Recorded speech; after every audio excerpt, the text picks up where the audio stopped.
What's up, Madridistas, and happy Wednesday. This is Kiyan Sobhani. I hope you're having a fantastic day. I hope this time of year is treating you well wherever you are. We're almost winding down. I mean, not us, but Real Madrid. Last game of the year is tomorrow, and we'll be pretty active.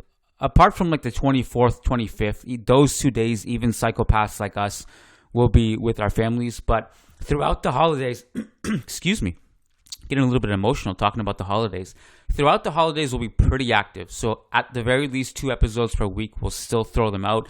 In case you need someone to listen to, you need a break from the festivities, the eating, and you want to just throw on your headphones and go for a walk and listen to what we have to say about Real Madrid, we'll be here for you. I also want to just explain to you guys what today's clip is. If you're a member, you've probably already heard it. It's from last week's mailbag. So every single week, our members submit questions to Lucas, Navarrete, and I, and we go through, we answer them in podcast form, and we release the podcast for our members. So if you want access to not only the weekly mailbag, but also the weekly live Zoom call, which usually goes 2 to 3 hours, you guys can talk to us face-to-face virtually, ask us questions, have conversations with us. It's basically like a big living room with Madridistas. It's a ton of fun. So those 2 episodes plus any post-game show, Champions League, Copa del Rey, midweek La Liga games, anything that happens midweek in terms of a match, that's only for members. So that's 2 to 3, sometimes 4 bonus episodes per week if you're a member. We've been doing this for years. The family has grown. We want you to be a part of it. We don't want you guys to just jump on the free episodes because you get a ton of value if you join the yacht party with us and become a member. It's a ton of fun. All right, so today's episode covers the following questions. What is Real Madrid's current best starting 11? How would Real Madrid do in the Premier League, hypothetically? How do we rate Rafael Varane's time at Real Madrid? And would Postecoglu be a good fit at Real Madrid, hypothetically? These are 4 of the questions that were asked last week. The full podcast is obviously much longer. We address a ton of questions about Girona, Barcelona, Ancelotti's tactics, and his evolution over the course of the season. The Champions League format next season and how that will affect Real Madrid. We took a question about Pau Torres and center backs. Our Christmas wish list, plus, this is kind of a fun one. Andrea Pirlo or Francesco Totti, 2 players that very fond of Real Madrid at their peaks and had the option to join us, and they were very close. Which one would have made more sense for Real Madrid at the time? So, full episode is over on patreon.com/Managing Madrid. If you're listening to this or watching this on YouTube, you can also just click the memberships tab on YouTube and access the content there instead, in case Patreon is not available in your country. All right, long intro, 3.5 minutes. Sorry, apologize.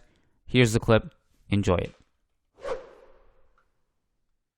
Orlando Crespo says, hey guys, it appears Tchouaméni is back. It's safe to say he's going to be the starting 6 again fairly soon. What do you think Camavinga's role will be when he returns? Camavinga played as the 6 briefly while Tchouaméni was out until he got hurt himself. What do you foresee his role being in the Champions League knockouts? I'm just going to couple this with another question because I think it ties in. Jamun Kala says, I want to know from both Kiyan and Lucas what your ideal starting 11 is, assuming the full squad is available, and how would the substitutes work? I also want to know about next year. Okay, just actually we're going to stop it there. So where does Camavinga fit when Tchouaméni returns? And what is your ideal starting 11 if everyone is healthy? That all depends on how Mendy's playing, right? It's just, to me, it just comes down to that. You make the decision to start Camavinga no matter what, right? Yeah, if it's a big game, Champions League knockout, Camavinga has to be on the field, and I don't want to bench Cruz. That's why. Yeah, it's a fair point. It's a fair point. I hate playing Camavinga on the left back. My favorite midfield would still be Tchouaméni, Camavinga, and Kroos. I don't know why Ancelotti refuses to play Camavinga as the right. Yeah, I know. I know this is controversial, that I want to see that midfield. I think that midfield has everything. I think it has everything, and whereas I think Valverde lacks a little bit of the passing ability that Camavinga probably has. So I'd like to see that midfield, man. I just wish to see that midfield at least once. I know that Ancelotti just considers Camavinga as a left central midfielder, if you will. So that's probably what forces or prevents him from using this midfield I'm just advocating for. But I just want to see it. I just want to see. And I mean, if I were to play Football Manager, if I were to be the coach, I think on paper that's my favorite midfield anyway. But considering the Mendy part and the fact that he has not been impressive, nor has Fran Garcia, if my job as a Real Madrid coach was on the line in a Champions League final against a top team, I would probably start Camavinga as a left back as well, and start Tchouaméni, Kroos, and Valverde in the midfield. I think it's the only way to squeeze in all your best players is to start Camavinga at left back. In this particular era that Kroos is still with us, I really I at the beginning of the season, I think I answered this in a different way, and that I put Camavinga as my left central midfield probably. No, actually, I had Kroos in my starting 11, but either way, I think I had too many Kroos and Camavinga is what I had with Bellingham in the diamond. So I had bench Fede Valverde, but I changed my mind on that because Fede has been so amazing. I can't bench him. So I would go. I mean, this full strength. I mean, we're assuming Militao and Courtois don't count, right? So well, yeah, sure. I would go Lunin. Lunin. Whatever debate you want to have. No, whatever. Kepa. No, just, elaborate a little bit more on that. You will go with Lunin, though. I trust Lunin's baseline more right now. Mm-hmm. I think that going with Lunin in a Champions League final is brave, man. Well, Kepa has played in that situation before. To get to the Champions League final with Lunin as your starting keeper means you have gotten there with him in the knockout phases and you've seen him be successful in a big game. So I assume you have some kind of sample size in big games to go by. I don't know what's going to happen from now until then, obviously, but I feel like the last game versus Union Berlin, we saw the both sides of the coin with Kepa. We saw the brilliant save in the first minute, and we saw him weirdly miss the ball almost in the second half. Like, you remember when he goes and tries to grab it and it goes behind him and he was able to get it. But like, I just feel like Kepa has brilliant saves in his locker, but he also has like this anxiety, something I can't explain, that he's error prone, that maybe higher ceiling than Lunin, maybe not, but I feel like Lunin's floor is higher than Kepa's. He won some points for Real Madrid early in the season, Kepa, though. I remember. I don't know what game it was. I don't know what game it was that Real Madrid ended up winning. I think, even though they got like pretty dominated. Was it in San Mamés? I think. I don't know. One of the first. No, Lunin played in San Mamés. So anyway, point stands. I think Kepa won some points for Real Madrid early in the season. But yeah, it's a fair competition. It should be a fair competition between the two right now. So I was just a little bit surprised that you picked Lunin, but go ahead anyway. So my point on this is that I think Lunin, I just trust him more at this point. Yeah. And it's early. So Lunin, goalkeeper in the sticks, okay? And then I go Carvajal, Rudiger. I think I'd go with Nacho as just a guy. It kind of comes down to trust. And I made this point in the live call yesterday. I actually think Alaba's been good outside of his mistakes. It's just that somehow his mistakes lead to like goals conceded every time. It's a very similar analogy to the Kepa and Lunin one. Yeah. I feel like Nacho is less error prone and more solid. Yeah. But then Alaba also, outside of his mistakes, gives you so much more too. His defensive readers are good. He also is a great ball progressor and passer. Okay. So Camavinga left back, Tchouaméni, Kroos, Fede Valverde, Jude Bellingham, Vinicius, and Rodrigo. And that's how it rounds out for me. Yeah, same. Go with the same, and I go with Alaba over Nacho, no question, I think. So how are you doing for time? Two more? We can do tomorrow, yeah. Okay. Eric Alejo says, do you think if Real Madrid was in the Premier League, do you think they would win it on the first try? And if not, how many years do you think it would take them to win it there? And where could they place on their first try? Yeah. This is a tough one. Playing style matters a lot, and it's just a very tough one. I think they would compete. I think they have what it takes to compete for the title, no question. But I also think that the Premier League is tough in terms of you need to show up for every single game. I think in La Liga you can kind of coast in some games here and there, at least at home, right?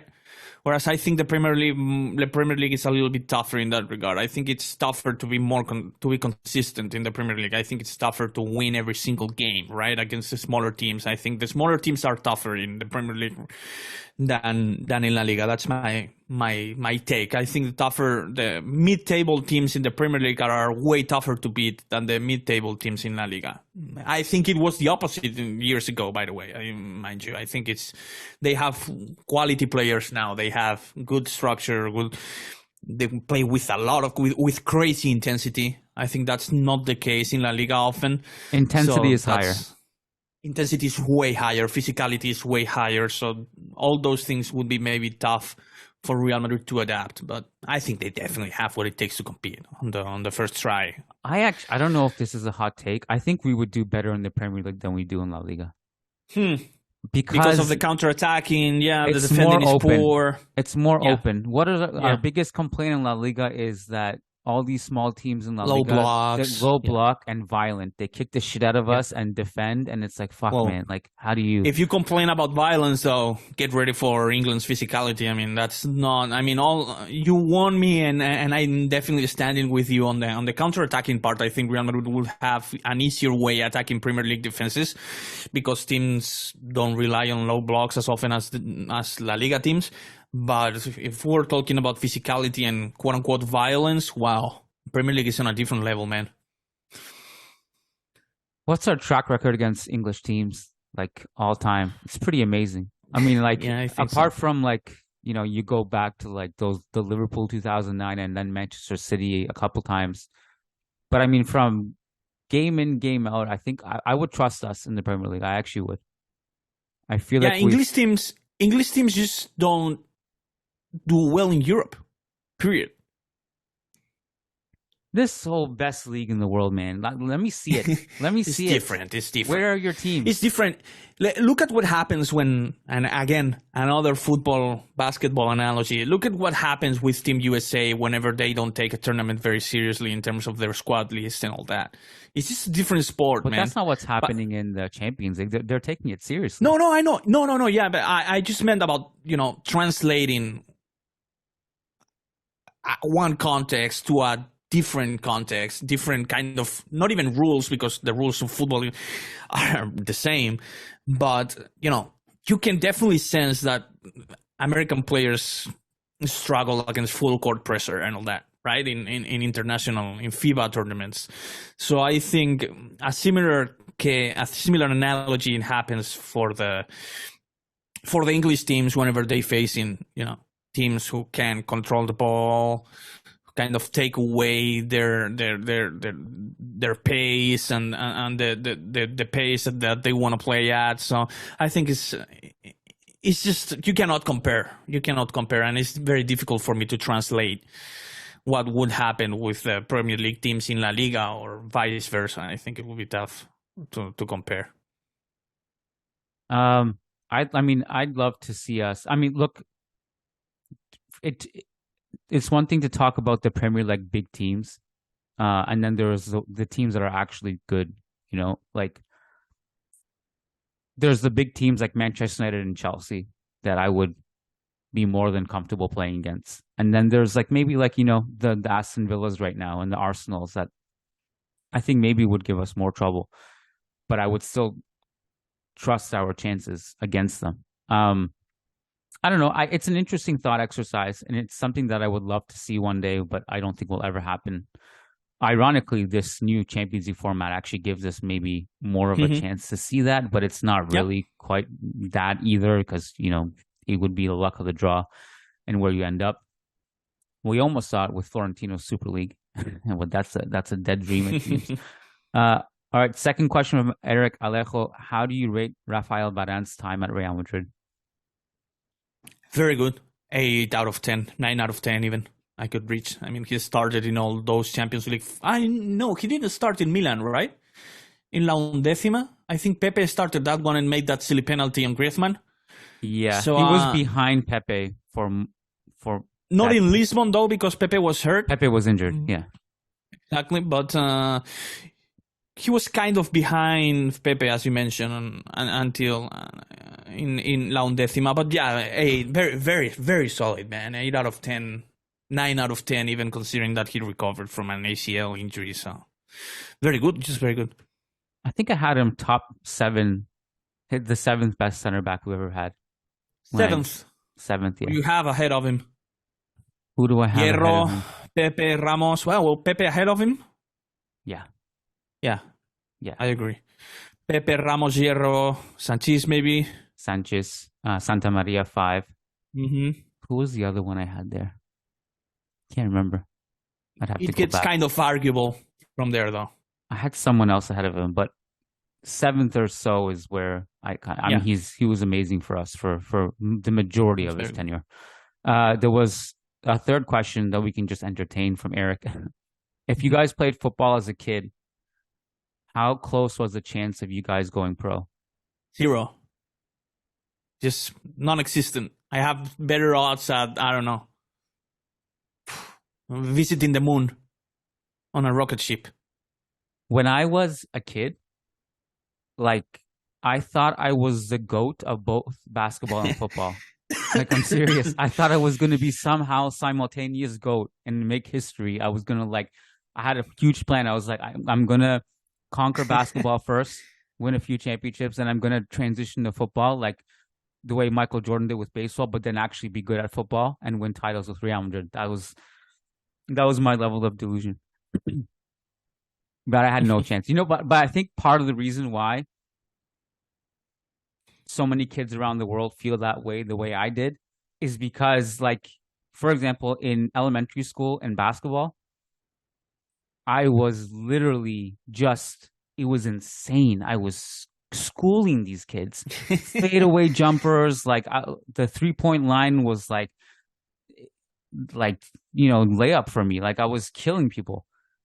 I would always get picked first, and then the older you get, the players you have to play against are just better and better and better. And it's like the more your world grows, the athletes get better, the players get better, and you're like, oh, and then eventually you get to a stage like, all right, okay, I wasn't that good. I was just playing against scrubs and kid plumbers. Last one. Do you have time for this one? Yeah. I have times. I have time. I don't have insight, but you can definitely tackle that if you have more thoughts than me. Not really. It'll be a quick one. Lachlon says, have you guys seen Tottenham play recently, and do you have any thoughts on Ange Ball? Postecoglu's very structured approach to the game is quite a contrast to the freedom players have at Madrid. This being said, he somehow takes every struggling team he managed to the league title, including my Brisbane Roar. Do you think Madrid would perform better or worse under his management? And do you think there's any chance at all he may one day manage Real Madrid? Thanks, guys. Again, I have no insight on how Tottenham are doing other than looking at the standings. If you're saying, and if that's true, that he's a very structured manager, very disciplined manager, he would be one of those who would do very well for just 1 or 2 seasons, and then the players and the egos would get the best out of him. The press would not love him much, and then, Real Madrid would kind of move somewhere else to find a more friendly coach, similarly to what happened with Mourinho and Ancelotti back in the day. So, yeah. So, first things first, I like that you're from Australia. I always get just fascinated when we have people who listen in Australia. It feels like a different planet to me, Different world, yeah. It's like, wow, like it's, I've been to Australia once, Oh wow. It took me like 2 years to get there. And then like half the time you're like jet lagged, and then you wake up at like 4 a.m. Everyone's asleep. Like, okay, what do I do? You walk around. Uh, I loved it. I thought it was basically a more beautiful version of Canada and warmer. The trees are incredible. Uh, it's just so far. Like, I just can't imagine going there again. I'm just curious. If there's more listeners from Australia, please let us know. Uh, what am I talking about? What do we? Tottenham. Tottenham. I've actually watched quite a few Tottenham games this year, and I'm thoroughly entertained every time. It's been really fun watching them play in the post Kane era slash Postecoglu era. Would he fit at Real Madrid? In my opinion, no. Mm-hmm. And here's why I say this: it's not so much about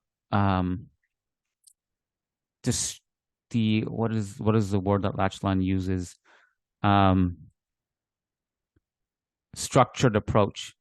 Mm-hmm. It's a very scoutable system. If you're a big team like Real Madrid, you just know that you can probably murder their high line. Postecoglu himself has spoken about this is the way we play. We're not going to change how we play based on the opponent. Don't care if it's Manchester City, who it is. And you can kind of see the ceiling and the floor in one game. Yeah. The Manchester City game recently, the 3-3, was a prime example of that. I mean, they got absolutely murdered with their high line in the first half. Then they kept with the way they want to play. They were able to grind out a 3-3 draw. Tottenham against Newcastle was really fun to watch recently too. The other one I watched was the Chelsea game where they got murdered for this exact same reason I'm talking about. I mean, they got murdered in part because of an early red card, but I mean, you could kind of see the fact that they didn't change the way they were defending, even despite being down a man and getting blown out of the water by four goals to one, is a prime example. I love him. He's a class act. He seems like a fun coach, a good leader. And I think the ceiling and the floor are very apparent even within a game. Part of the reason why Ancelotti is so successful at Real Madrid and Zidane was that they're versatile managers, and they believe more in about different kinds of structures and being a little bit more fluid with your system. So my answer is Postecoglu, awesome. I don't think he would work at Real Madrid.